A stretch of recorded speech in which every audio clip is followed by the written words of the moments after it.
நம்ம எப்பவுமே ஒரு ஜோக்கர் தான்டா. நமக்குள்ளேயும் காதல் வந்தது. ஆனா நம்ம எப்பவுமே ஒரு ஜோக்கரா தானே சுத்திட்டு இருக்கோம். இந்த காதல நமக்கு ஒரு ஜோக்கா போயிடுச்சு. தேவிக்கு ஷாம் பார்த்ததுக்குள்ள உன் கண்ணு தொடச்சிக்க, இல்லைனா தப்பாயிடும். தொடச்சிக்க. எவ்வளவு தடவை சொன்னேன் வாயை திறக்காத ஷைலு, ஏதா இருந்தாலும் நான் பாத்துக்கிறேன்னு. தேவையா உனக்கு? இப்ப பாரு உன்னால ஷாம் எவ்வளவு கோவப்பட்டு நிக்கிறான்னுட்டு. இங்க பாரு ஷைலு, அவ கண்டிப்பா எடுக்கிறதுக்கான வாய்ப்பே கிடையாது. அவ அப்படிப்பட்ட பொண்ணும் கிடையாது, எங்களுக்கு நல்லா தெரியும். இன்னும் சொல்லணும்னா அந்த பரம்பரை செயினே அவளுக்கு தான் போக போகுது. நான் அவளுக்கு தான் கொடுக்க போறேன். என் வீட்டு மருமகளா வர போற என் யமுனாக்கு தான் கொடுக்க போறோம். அதை எப்படி அவ எடுப்பா? அதெல்லாம் அவ எடுக்கிறதுக்கான வாய்ப்பே கிடையாது. எங்கேயாவது மிஸ் ஆயிருக்கணும். நான் தான் எங்கேயாவது தெரியாம வச்சிருப்பேன் நினைக்கிறேன் ஷாம். யமுனா, நீ எதுவும் தப்பா நினைக்காத. நீங்க யார் என்ன சொன்னாலும் சரி, இங்க இந்த செயினை இவ தான் திருடி இருக்கணும். நான் அடிச்சு சொல்றேன், இவ தான் திருடி இருக்கா. இங்க பாரு ஷாம், நீ எத்தனை முறை என்ன அடிச்சாலும் சரி, இப்பவும் சொல்றேன், இவ தான் திருடி. இவ தான் அந்த செயினை திருடி இருக்கா. ஏய், இன்னொரு தடவை அந்த வார்த்தையை சொன்ன இங்கேயே கொண்டு புதைச்சிடுவேன் பாத்துக்க. உன்ன தேவையில்லாதெல்லாம் பேசாத. அவ என் பொண்டாட்டிடி. தேவையில்லாம பேசிக்கிட்டு இருந்தா நான் மனுஷனா இருக்க மாட்டேன், மிருகமா மாறின நீ உயிரோட இருக்க மாட்டே பாத்துக்க. சும்மா இரு ஷாம், நீ சொன்ன மாதிரி நான் ஒத்துக்கிறேன். இவ திருடி இல்லைன்றதை நான் ஒத்துக்கிறேன். இங்க அவ வீட்டுல போய் செக் பண்ணி பாரு. அந்த செயின் மட்டும் அவ வீட்டுல இல்லைனா நான் ஒத்துக்கிறேன். நான் ஒத்துக்கிட்டு அடுத்த நிமிஷமே இந்த வீட்டை விட்டு கிளம்பி போய்கிட்டே இருக்கேன். ஏன் அவகிட்ட மன்னிப்பு கேட்டுட்டு போறேன். போய் அவ வீட்டுல செக் பண்ண. ஷைலு, நீ தேவையில்லாம என்னென்னமோ பிரச்சனையை கிரியேட் பண்ணிட்டு இருக்க பாத்துக்க. அவங்க அப்படிப்பட்ட பொண்ணா? ஷாம் தான் அவ்வளவு சொல்றானே. ஷாம் யாரையுமே இந்த அளவுக்கு க்ளோஸா வச்சிருக்க மாட்டான், உனக்கு தெரியும்ல. எவ்வளவு க்ளோஸா இருக்காங்கன்னா அவங்க கண்டிப்பா ஒரு நல்ல பொண்ணா தான் இருப்பாங்க. நீ தேவையில்லாம சந்தேகப்படுற. இங்க பாரு, மறுபடியும் ஷாம் கையால உத வாங்காத. நல்லதுக்குல பாத்துக்க. யமுனா, இவ பேசுனதுக்கு நான் உன்கிட்ட மன்னிப்பு கேட்டுக்கிறேன். ஆயிரம் தான் இருந்தாலும் அவ என் ஃப்ரெண்ட் ஆயிட்டான். அதனால அவளுக்கு அது நான் மன்னிப்பு கேட்டுக்கிறேன். இங்க பாருமா, மன்னிச்சிரு. நீ இந்த மாதிரிலாம் பண்ணிருக்க மாட்டேன்னு எனக்கு தெரியும். அவ ஏதோ உன்கிட்ட மனசுல வச்சுக்கிட்டு தான் இந்த மாதிரி பண்ணிட்டு இருக்கான். நீ வா, நம்ம போவோம். இல்ல ஷாம், என் மேல சந்தேகம் வந்துருச்சு. ஒருவேளை உங்க மனசுல கூட சின்னதா ஒரு டவுட் வந்திருக்கலாம் இல்லையா? வேணாம், அந்த டவுட்டை நம்ம கிளியர் பண்ணணும். கண்டிப்பா கிளியர் பண்ணியே ஆகணும். அவங்க சொன்ன மாதிரி நீங்க வந்து வீட்டை செக் பண்ணுங்க. நீங்க வாங்க, வந்து வீட்டை செக் பண்ணுங்க. அந்த செயின் வீட்டில் இருக்கான்னு பாருங்க. அப்புறமா நீங்க ஒரு முடிவு எடுங்க. வாங்க ஷாம், பரவாயில்ல வாங்க. யமுனா, நீ என்ன பேசுற நீனு? இங்க பாரு, அவ வெளியில இருந்து வந்தவ, அவளுக்கு என்ன தெரிய போகுது உன்னை பத்தி? இங்க பாருமா, நீ ஏன் வீட்டு மருமக, நீ எப்படின்னு எனக்கு நல்லா தெரியும். உன் மேல எனக்கு நிறைய நம்பிக்கை இருக்கு. யாரோ சொன்னாங்கிறதுக்காகலாம் நான் உன்னை சந்தேகப்பட மாட்டேன். அப்படியெல்லாம் வந்து உன் வீட்டை செக் பண்ண மாட்டேன். நீ அமைதியா இரு. டே ஷாம், அவளை வீட்டுக்கு கூட்டிட்டு போ. அத்தை, ரொம்ப நன்றி அத்தை. நீங்க என் மேல எவ்வளவு பெரிய நம்பிக்கை வச்சிருக்கீங்க. அந்த நம்பிக்கையை நான் காப்பாற்றணும்ல. இன்னைக்கு இவங்களுக்கு வந்த சந்தேகம் நாளைக்கு உங்க யாருக்கும் வராதுன்னு என்ன அத்தை நிச்சயம்? இங்க பாருங்க, அவங்க சொன்ன மாதிரி நீங்க வீட்டுல வந்து செக் பண்ணுங்க. செக் பண்ணிட்டு அப்புறமா உங்க மருமக நல்லவன்னு அவங்க கிட்ட சொல்லுங்க. அப்ப அவங்க ஏத்துக்கிட்டோம். வாங்க அத்தை. யமுனா, இந்த மாதிரி தேவையில்லாத விஷப்பரிச்செல்லாம் நமக்கு வேணாம். சொன்ன கேளு. யாரோ சொன்னாங்கன்றதுக்காக நாங்க உன் மேல சந்தேகப்படுறதா? அந்த மாதிரிலாம் என்னைக்கு பட மாட்டோம். நீ போ ஷாம், சொல்றேன், அவளை கூட்டிட்டு வீட்டுக்கு போ. என்னடி, இங்க பாரு, இந்த வீட்டுல நானும் எங்க அம்மாவும் தான் முக்கியம். நாங்க ரெண்டு பேரும் உன் மேல எந்த விதத்திலயும் சந்தேகப்படல. அப்படி இருக்கும்போது இவ சொல்லிட்டானோ அது உண்மையாயிடுமா? அப்படிலாம் எதுவும் கிடையாது. நீ வா, போலாம், வீட்டுக்கு போலாம், வா. நில்லுங்க ஷாம், நீங்க என் மேல வச்சிருக்க நம்பிக்கை உண்மையானதுன்னா நீங்க இப்ப வீட்டை வந்து செக் பண்ணி பாருங்க. வாங்க, அதான் அவங்களே சொல்லிட்டாங்களே. போங்க. திருடலனா அவங்க இவ்வளவு தைரியமா சொல்ல மாட்டாங்கல்ல. செக் பண்ணிட்டு எனக்கு நீங்க பதிலடி கொடுங்க. உடனே கிளம்பி போயிடுறேன். ஷைலு, நீ ரொம்ப சோதிக்கிற. நான் பொறுமையா இருக்கணும்னு நினைக்கிறேன். உன்னாச்சுன்னு தான் பொறுமையா இருக்கேன். என் பொறுமையை இழந்துட்டேன். வேணாம், நல்லதுக்கு இல்ல. சொன்னா கேளு. நீ முதல்ல இந்த இடத்த விட்டு காலி பண்ணி கிளம்பு. ஷாம், எதுக்கு என்ன போ சொல்ற? உன்னை கட்டிக்க போற ஒரு திருடின்னு கண்டுபிடிச்சிட்டேனே, அதுக்கா? இன்னொரு தடவை நீ என் பொண்டாட்டியை பார்த்து திருடின்னு சொன்ன, இதுதான் கடைசி. நீ என் வீட்டுல நிக்கிறது. இதோட நீ என் வீட்டு வாசப்படியை கூட மிதிக்கப்படாதுடி. சே, பொண்ணா நீனு? இங்க பாரு ஷாம், இப்போ நான் உன் நல்லதுக்கு தான் பேசிட்டு இருக்கேன். இங்க பாரு, அந்த செயினை எடுத்தது அவதான் எனக்கு நல்லா தெரியும். சரி, அவதான் எடுக்கல. நீங்க போய் அவ வீட்டு செக் பண்ணுங்க. செக் பண்ணுங்க. அப்படி இல்லைன்னா நான் உடனே கிளம்புறேன்னு சொல்லிட்டேனே. இங்க பாரு, எனக்கு ஃப்ளைட் டிக்கெட் கூட நான் புக் பண்ணல. ஆனா நான் உடனே கிளம்புறேன். எங்கேயாவது போய் ஸ்டே பண்ணி வந்துட்டு நான் அப்படியே லண்டனுக்கு போறேன். ஆனா எனக்கு நீ இப்ப அவ வீட்டை சோதனை போடணும். போடு, நான் பார்க்கணும். நான் பார்த்து அவ எடுக்கல, நான் கன்ஃபார்ம் ஆயிடுச்சுன்னா நான் கிளம்பிடுறேன். நீ பைத்தியக்காரியாடி. மறுபடியும் சொல்லிட்டு இருக்கேன், புரியல? அது என் பொண்டாட்டின்னு சொல்லிட்டு இருக்கேனே. மறுபடியும் அவளை செக் பண்ணணும், அவ வீட்டை செக் பண்ணணும்னு சொல்லிட்டு இருக்கேன். இங்க பாரு, அந்த செயின் இருந்ததுன்னா அதை கொண்டு வந்து நானே அவ கழுத்துல போட்டு விடுவேன், பாத்துக்க. அது அவளாதான் தெரியாம எடுக்கணும்ன்ற அவசியமே இல்லடி. ஷாம், இங்க பாருங்க, நீங்க அவங்க கிட்ட கோவப்படுறது வேஸ்ட். அவங்களுக்கு என் மேல சந்தேகம் வந்துருச்சுல, அந்த சந்தேகத்தை போக்கணும்ல, அதுக்கு நீங்க வந்து வீட்டை செக் பண்றது தான் கரெக்ட். வாங்க வந்து பாருங்க, அதுக்கப்புறமா அவங்களுக்கு சரியான பதிலடி நம்ம கொடுப்போம். நீங்க வாங்க. ஏய், அவெல்லாம் ஒரு ஆள் அவ சொல்லிட்டான்ட்டு வாய மூடி. என்ன இங்க பார், நீ ஏன் பொண்டாட்டி உன் வீட்டை செக் பண்ணி உன்னை நான் அசிங்கப்படுத்தணுமா? அதுக்கெல்லாம் நாள் கிடையாதுடி. ஷாம், நீங்களா வந்து பண்ணாதான் அது எனக்கு அசிங்கம். நானா தானே சொல்றேன். வாங்க வந்து செக் பண்ணுங்க, வந்து செக் பண்ணி பாருங்க. வாங்க, அதான் அவங்களே சொல்லிட்டாங்களே, போய் செக் பண்ணி பாருங்க. ஷாம், இதுக்கு மேல கோவப்படுறது வேஸ்ட். சொல்றேன்ல, வாங்க போ. அத்தை வாங்க. இங்க பாருங்க ஷைலு, இது என்னோட பெட்ரூம், பக்கத்துல இருக்கிறது அப்பாவோட பெட்ரூம். நீங்க இப்ப வந்தீங்கல்ல, அதுதான் ஹால். மொத்தமே இவ்வளவுதான் வீடு. கிச்சனும் இருக்கு. போய் எங்கெல்லாம் செக் பண்ணணும்னு நினைக்கிறீங்களோ போய் செக் பண்ணுங்க. நான் இங்கேயே நிக்கிறேன், போங்க. ஷாம், நீங்களும் போங்க. அடிச்சேன்னு வச்சுக்கேன், ஒன்னும் ரெண்டு பழுத்துரும் பாத்துக்கோ. தேவையில்லாத வேலை நீ பண்ணிட்டு இருக்க. அமைதியா இருடி. நீங்க யாரும் செக் பண்ண வேணாம், நானே செக் பண்றேன். என்ன மையம்னா, அவதான் ஏதோ பேசுறாங்க, நீ இவ்வளவு பிடிவாதமா இருக்க. இங்க பாருமா, இதெல்லாம் எதுக்கு? இப்ப கூட ஒண்ணும் குறைஞ்சல, சொன்ன கேளு. டேய் ஷாம், வா நம்ம போவோம். எனக்காக ப்ளீஸ். உங்க மருமகளை அவங்க சந்தேகப்படுறாங்கல்ல, அந்த சந்தேகம் தப்புன்னு நம்ம காட்டணும்ல அத்தை, அதுக்காக தான். ப்ளீஸ் எனக்காக கொஞ்ச நேரம் பொறுமையா இருங்களேன். ஷபாஷ், நடி. இன்னும் உன்னால எவ்வளவு நடிக்க முடியுமோ நடி, நடிச்சு கொட்டு. அதான் ஷாமும் ஆன்ட்டியும் ஏமாறதுக்கு ரெடியா இருக்காங்களே, நடிச்சு கொட்டு. என்ன பாக்குற? இங்க பாரு, ஆன்ட்டி காணாம போச்சு சொன்ன அந்த செயின் உன் வீட்டுல உன் ட்ரெஸ்ஸிங் டேபிள் ட்ரால இருந்து எடுத்திருக்கேன். இங்க எப்படி வந்தது? இல்ல, இது இது நான் எடுக்கல. சத்தியமா நான் எடுக்கவே இல்ல. இது எப்படி இங்க வந்ததுன்னு எனக்கு தெரியாது. சத்தியமா நான் எடுக்கல. நிஜமாவே நான் எடுக்கல ஷாம். நான் எடுக்காதனால தான் உங்களை வந்து பாருங்கன்னு சொன்னேன். நான் சத்தியமா எடுக்கல ஷாம். இந்த செயின் எப்படி இங்க வந்ததுன்னு எனக்கு தெரியாது ஷாம். எனக்கு தெரியும், நீ இதை கண்டிப்பா எடுத்துக்க மாட்டேன்னு எனக்கு தெரியும். ஆனா இது எப்படி இங்க வந்ததுன்னு சீக்கிரத்துல கண்டுபிடிக்கிறேன். யாரோட வேலைன்னு நான் கண்டிப்பா கண்டுபிடிக்கிறேன். இங்க பாரு, நீ கண்டிப்பா எடுத்துக்க மாட்டேன்னு எனக்கு நல்லா தெரியும். ஷாம், சத்தியமா நான் எடுக்கல ஷாம். அத்தை, உண்மையாவே நான் எடுக்கல அத்தை. ஏம்னா இங்க பாரு, யார் யாரும் சொல்லிட்டாங்கன்றதுக்காங்களா நான் நம்பிட மாட்டேன். எப்பவுமே கண்ணால பாக்குறதும் ஒரு சில சமயம் பொய்யாகும். அதனால எதையும் நாங்க நம்ப மாட்டோம். நானும் சரி ஷாமும் சரி, இதை கண்டிப்பா நம்பவே மாட்டோம். டேய் ஷாம், இந்த செயின் எப்படி இங்க வந்ததுன்னு சீக்கிரம் கண்டுபிடி. கண்டிப்பாமா, சீக்கிரமே கண்டுபிடிக்கிறேன் இது எப்படி இங்க வந்ததுன்னு. அது சரி, இவ்வளவு நேரமா அவ எடுக்கலன்னு ரெண்டு பேரும் போராடினீங்க. இப்ப அவளோட ரூம்ல இருந்து எடுத்து காமிச்சிருக்கேன். இப்பவுமா அவ எடுக்கலன்னு சொல்லுவீங்க? நல்லாவே இருக்கே. உங்க வீட்டு மருமக திருடின்னு உங்களால வெளியில சரிக்க முடியல, அப்படிதானே? ஷைலு, நிறுத்து. தேவையில்லாம பேசிட்டு போவாத. நானும் பேச வேணாமே, நான் அமைதியா இருந்தேன். என்ன? ஆமா, இந்த செயின் இந்த ட்ரெஸ்ஸிங் டேபிளுக்கு வந்ததுக்கு காரணம் நான் தான் இந்த செயினை எடுத்தேனே. ஏய் விக்கி, என்ன பேசுற நீ? ஷாம், சாரி ஷாம். எப்பவும் விளையாட்டுத்தனமா இருப்பேன்ல, அந்த மாதிரி தான் இதுலயும் விளையாடிட்டேன். ஒன்றும் இல்லை, எனக்கு கொஞ்சம் கேஷ் தேவைப்படுது. அதான் அம்மா செயின் ட்ரெஸ்ஸிங் டேபிள் மேலே இருந்ததா எடுத்துட்டேன். எடுத்து இவ்வளோ நேரமா என் பாக்கெட்டில் தான் வச்சிருந்தேன். இப்போ நீங்களாம் தேடணும்னு எனக்கு பயம் வந்துருச்சு. அதனால தான் இங்கே போட்டுட்டேன். நீயே பார்த்தல, ரொம்ப நேரமா நான் ட்ரெஸ்ஸிங் டேபிள் பக்கத்தில் தான் நின்றுட்டு இருந்தேன். நான் தான் போட்டேன் ஷாம். சாரி ஷாம், சாரிம்மா, மன்னிச்சிருங்க. விக்கி, நீங்களா இதை எடுத்திருக்கீங்க?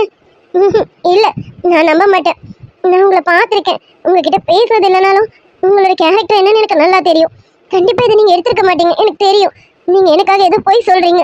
நீங்க எனக்காக இதான் சொல்றீங்க, எனக்கு நல்லா தெரியும். ஆமா யமுனா, தெரிஞ்சோ தெரியாமலோ உன்னை நான் மனசார விரும்பிட்டேன். விளையாட்டுத்தனமா எல்லா பொண்ணையும் பார்க்குற மாதிரிலாம் உன்னை பார்க்கல. உன்னை மனசார விரும்பினேன். என் காதல் உன்கிட்ட சொல்லணும்னு நினைச்சேன். ஆனா என் நண்பன் உனக்கு காதலிக்கலான்னு தெரிஞ்சதும் நான் அந்த எண்ணத்தை கைவிட்டுட்டேன்.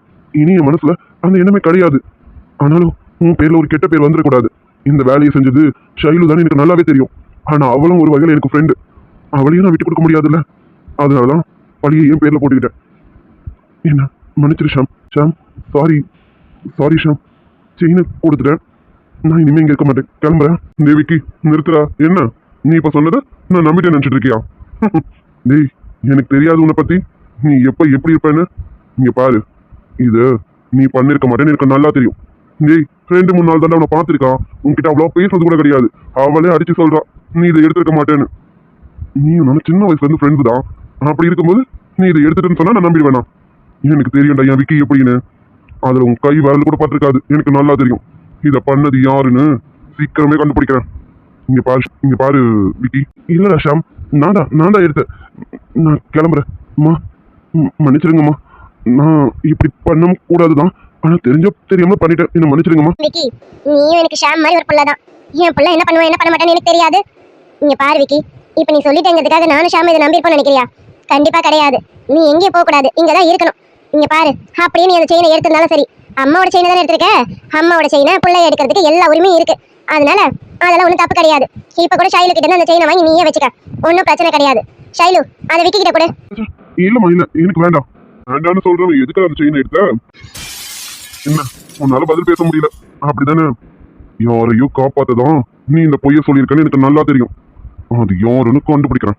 இங்க பாரு விக்கி, தேவையில்லாமலாம் சொல்லிட்டு இருக்காத. வா வீட்டுக்கு போவோம். டேய், என் நண்பன்டா நீனு. அவ்வளவு சீக்கிரம்லாம் நீ சொல்ற பொய்ய நம்பிட மாட்டேன்.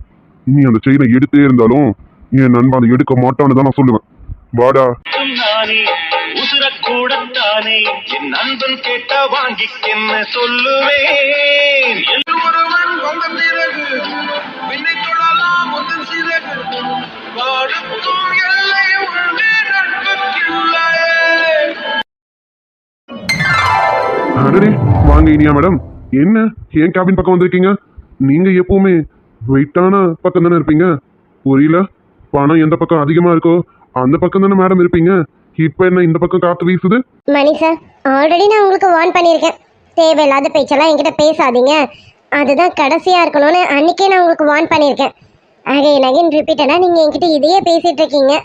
ஒரு நாள் இல்ல ஒரு நாள் நான் ஏதாவது சிவியரா ஆக்ஷன் எடுக்க வேண்டியது வரும், பார்த்துக்கோங்க. அப்புறம் ஏன் உங்க கேபினுக்கு வந்தேன்னு கேட்டீங்கல்ல, இருந்தாங்க. இதுல தேவையான ஃபைல்ஸும் டாக்குமெண்ட்ஸும் இருக்கு. இதை சக்தி சார் உங்ககிட்ட கொடுக்க சொன்னாங்க. இதுக்கான அக்கௌண்ட் டீட்டெயில்ஸை சீக்கிரம் ரெடி பண்ணி சக்தி சார் கேபினுக்கு கொண்டு வருவீங்களாமா. போடுங்க.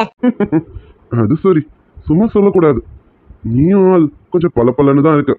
அதான் சக்தி உன்னை எப்படி யூஸ் பண்ணணும் அப்படி யூஸ் பண்றோம். நீ என்ன சொன்னீங்க? அக்கௌண்ட் டீட்டெயில்ஸா? ஓ, தாராளமா போட்டு கொடுத்துடலாமே. அதை டேபிள் மேலே வச்சுட்டு நீங்க போங்க. நான் எப்படி போட்டு கொடுக்கணுமோ அப்படி போட்டு கொடுத்துட்றேன். என் வேலையை கரெக்டாக பண்ணுறேன். வச்சுட்டு போங்க. Okay sir. அது சரி, இவளை முதல்ல பார்த்ததும் எனக்கு கோவம் தான் வந்தது.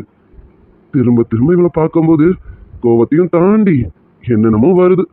அது என்னன்னு நமக்கே தெரியலையே. டே மணி, என்ன பார்வை எங்கெங்கேயோ அலமோதுது. ஜாக்கிரதையா இருடா, எந்த வலையிலும் விழுந்துடாத. Excuse me Iniya. சொல்லுங்க சார். இல்லைங்க, என் கேபின் வரைக்கும் வந்துட்டு சும்மா போனா எப்படி? காஃபி குடிச்சிட்டு போறீங்களா? காஃபி ரெடியா இருக்கு, வாங்களேன் காஃபி குடிச்சிட்டு போவீங்க. நோ தேங்க்ஸ், நீங்க கேட்டதுக்கு ரொம்ப நன்றி சார், எனக்கு வேண்டாம். Excuse me. என்ன சார், என்ன வேணும் உங்களுக்கு? என்னன்னு நான் சொல்ல, நீ தான் வேணும். கேட்டதும் கொடுத்துருவியா என்ன? ஒன்றும் இல்லைங்க. என்ன நான் எதுவும் பேசிட்டேன்னு இருந்தால என் மேலே கோவமாவே இருக்கீங்களா? ஏங்க, நான் ரொம்ப நல்ல வந்தாங்க. ஏதோ சின்னதாக எனக்கும் ஒரு ஈகோ வரும் இல்லையா, அந்த ஈகோ தான் உங்கள் மேலே லைட்டாக கிளாஷ் ஆயிடுச்சு. இப்போ அந்த ஈகோலாம் இல்லைங்க.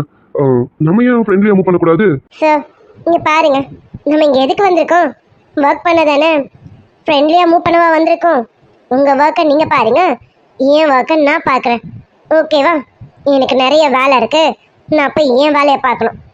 உங்களுக்கு சார் கொடுத்த வேலையை சீக்கிரம் பார்த்துட்டு கொண்டு போய் அவர்கிட்ட சப்மிட் பண்ணுங்க. ஓகேவா? நான் கிளம்புறேன். செம்ம ஹாட்டாக இருக்காளே. பேச்சு மட்டும் இல்லை, ஹாலியாக ஹாட்டாக தான் இருக்கா. ஓகேங்க, நீங்கள் போங்க இனியா. என் வேலையை இனிமே நான் கரெக்டாக பார்ப்பேன். நீங்கள் போங்க இனியா, நான் பார்க்குறேன்.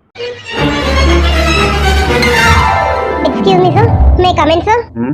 யா, எஸ் கம் இன். என்ன மேடம் உள்ள வரதுக்கு எக்ஸ்கியூஸ்லாம் கேட்டு வரீங்க? என்ன விஷயம் மேடம்? என்ன கோவமா இருக்கீங்களோ? கோவமா? சிச்சி, எனக்கு கோவம்லாம் எதுவும் இல்லை. ஏதோ ஆஃபீஸ்ல இங்க எப்படி நடந்துக்கணுமோ அப்படிதானே நடந்துக்கணும், அதான் கேட்டு வந்தேன். தப்பா என்ன? ஓ அப்படி, கரெக்ட் தான். சக்தி, என்ன பண்றீங்க? விடுங்க, இது ஆஃபீஸ்ங்க, விடுங்க. என்னடி நீ வேணா எக்ஸ்கியூஸ் கேட்டுக்க, எனக்கு அந்த எக்ஸ்கியூஸ்லாம் கேட்க தெரியாது. எக்ஸ்கியூஸ் கேட்காமலே நாங்க கட்டி பிடிப்போம், முத்தம் கொடுப்போம், என்னென்னமோ பண்ணுவோம். ஆனா எக்ஸ்கியூஸ்லாம் கேட்க முடியாதுடி, போடி. அதான் தெரியுமே உங்களுக்கு எக்ஸ்கியூஸ் கேட்குற பழக்கமே இல்லைன்னு. கேட்காம என்னென்னமோ பண்ணுவீங்கன்னு எனக்கு தெரியும். ஆனா இது ஆஃபீஸ், சொன்ன கேளுங்க, விடுங்க. கேபின்குள்ள யாராவது வரதுக்குள்ள விடுங்க, யாராவது வந்தா தப்பாயிடும். விடுங்க சக்தி. என் பெர்மிஷன் இல்லாம என் கேபின் உள்ள யாராலையும் வர முடியாது. ஒருத்தியால மட்டும் தாண்டி பர்மிஷன் இல்லாம எப்போ வேணாலும் உள்ள வரலாம், எப்போ வேணாலும் உள்ள வரலாம். அவ்வளவுதான், வெளியில எல்லாம் போகவே முடியாது. யார் வேணாலும் வந்துட்டு வெளியில போலாம், ஆனா நீ உள்ள மட்டும் தாண்டி வரணும். வெளியில போகணுங்கிற பேச்சுக்கு இடமே கிடையாதுடி. அது சரி, சரி சரி, நான் சொல்றது கேளுங்க. நல்ல பையன்ல விடுங்க. நிறைய ஒர்க் பெண்டிங் இருக்கு, நம்ம அதை பார்க்கணும்ல. அப்புறம் ஈவினிங் ஒரு மீட்டிங் இருக்கு, அதுக்கு வேற போகணும், தெரியும்ல. ஏய், எல்லாம் தெரியும். அதெல்லாம் கரெக்டா நடக்க வேண்டிய நேரத்துக்கு நடக்கும். ஆமா, மணிக்கிட்ட ஒரு வேலை கொடுக்க சொன்னேன், கொடுத்துட்டு வந்தியா? இப்ப அவர் கேபின்ல இருந்து தாங்க வரேன். அவர்கிட்ட நீங்க சொன்ன வேலையை கொடுத்துட்டு தான் இப்ப வரேன். என்ன அவன் ஏதாவது சொன்னா உன்கிட்ட? சேச்சே, அதெல்லாம் எதுவும் சொல்லலைங்க. ஏன் எதுக்கு அப்படி கேக்குறீங்க? இங்க பாருடி, நீ என்கிட்ட சொல்ல மாட்டேன்னு எனக்கு தெரியும். ஆனா ஆபீஸ்ல எல்லாரும் என்கிட்ட சொல்லிட்டாங்க. அவன் என்ன உன்னை முறைச்சிட்டே தெரியறானாமே. எங்க பார்க்கும் போதெல்லாம் உன்கிட்ட முறைச்ச மாதிரி பேசுறதும் சண்டை போடுறதும் இருக்கானாமே. என்ன, நான் ஏதாவது கேட்கவா? சக்தி, இது ஸ்டாஃப்ஸ்குள்ள உள்ள ப்ராப்ளம்ஸ். இதுல நீங்க தலையிடக்கூடாது. நீங்க தலையிட்டா ப்ராப்ளம் பெருசாயிடும். விடுங்க, நான் பாத்துக்கிறேன். என் கை மீறி ரொம்ப போச்சுன்னா அப்ப நீங்க வாங்க, ஓகேவா? இப்ப வரைக்கும் எனக்கு எந்த ப்ராப்ளமும் இல்லை. அவரு ஏதோ ஒரு ஈகோல என்னை பார்த்து முறைக்கிறதும் திட்டுறதுமா இருக்காரு. பாத்துக்கலாம், விடுங்க. இதுக்கெல்லாம் சீக்கிரம் ஒரு முடிவை காட்டுற. நீ ஸ்டாஃபா இருக்க போய் தானே அவன் இவ்வளவு பண்ணிட்டு இருக்கான். நீ சீக்கிரமே இந்த ஆஃபீஸ்க்கு ப்ரொப்ரைட்டர் ஆகணும். அப்பதான் அவன் கூட்டம் அடங்கும். அவனா அடக்கணும். இல்லைன்னு வச்சுக்கேன், வர்ற ஆத்திரத்துக்கு எம்டி ஆச்சுன்னு தான் அமைதியா இருக்கேன்டி. நீ இல்ல லோக்கலா இறங்குன அவன் அவ்வளவுதான், பாத்துக்க. என்ன சக்தி, திடீர்னு இப்படிலாம் பேசுறீங்க? ஆமா, லோக்கலாலாம் இறங்குவீங்களா என்ன? என்ன கிண்டலா? உனக்கு என்னை பத்தி தெரியாது. என்ன கோட் சூட்லாம் போட்டு டீசெண்டா மட்டும் தான் மெயின்டைன் பண்ணுவேனா? அப்படிலாம் கிடையாது. என் பொண்டாட்டி எவனா பார்த்தான்னு வச்சுக்கேன், பார்த்தவன் அந்த இடத்துலயே காலி பண்ணிட வேண்டி. ஐயோ சக்தி, என்ன நீங்க சீரியஸா பேசிட்டு இருக்கீங்க? நான் சும்மா விளையாட்டுக்காக கேட்டேன்.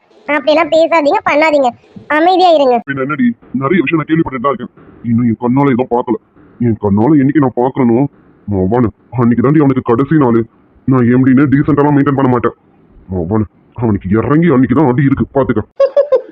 சக்தி சக்தி, கூல் கூல் கூல். இங்க பாருங்க, இதெல்லாம் ஒரு பெரிய பிரச்சனையே கிடையாது.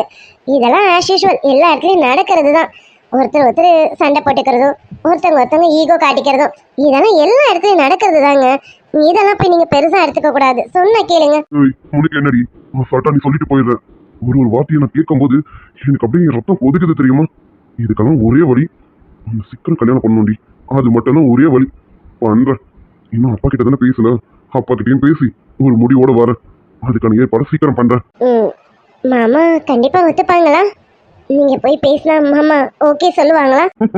என்னடி பயமா இருக்கா? பின்ன இருக்காதா, பயம் இருக்கும்ல. மாமா ஒத்துப்பாரு ஒத்துக்க மாட்டாரோன்னு. ஒத்துக்கிட்டா பாப்போம், ஒத்துக்கலன்னா ஓடி போய் கல்யாணம் பண்ணிடுவோம். என்ன, என் கூட ஓடி வர ரெடி அடி? அதெல்லாம் கண்டிப்பா வருவேன். நீங்க எங்க கூப்பிட்டாலும் உங்களை நம்பி நான் உங்க பின்னாடி கண்டிப்பா வருவேங்க. அப்போ ஓடி வாடினாலும் ஓடி வந்துருவியாடி? தப்புலாம் சொல்ல மாட்டியா? சொல்ல மாட்டேன். ஏன்னா எனக்கு உங்களை சீக்கிரம் கல்யாணம் பண்ணணும்னு ஆசை இருக்குல்ல, அதனால ஓடி வந்து கல்யாணம் பண்ணனாலும் நான் ரெடி தான். எப்படி, ஓடி போய் கல்யாணம் பண்ணிக்கலாமா? அது சரி, என்னோட ஃபாஸ்டா இருக்கடி. அப்போ சீக்கிரம் கல்யாணத்தை பண்ணிட வேண்டியதுதான். கவலைப்படாத, ஓடி போயெல்லாம் வேணாம். நம்ம முறைப்படியே கல்யாணம் பண்ணுவோண்டி. எங்க அப்பா கிட்ட கண்டிப்பா நான் பேசலாம், ஒத்துப்பாரு. நான் சீக்கிரமே அப்பா கிட்ட பேசுறேன், சரியா? அப்போ சீக்கிரம் பேசுங்க. மாமா ஒத்துக்கிட்டதும் வீட்டுல வந்து பேசுங்க. கண்டிப்பாடி, எனக்கும் ஆசையா தான் இருக்கு. எப்படா என் அழகு பொண்டாட்டி என் கூடவே இருப்பான்னு ஏக்கமா இருக்குடி. அதனாலயே சீக்கிரம் கல்யாணம் பண்ணணும். பண்ணிடுறேன். போங்க சக்தி.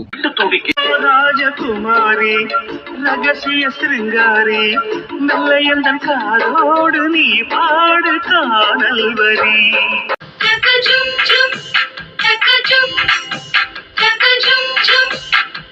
மூடி வைத்த அழகை அடி மூச்சு முட்ட திறக்க மனம் பத்தடித்து தவிப்பதென்ன.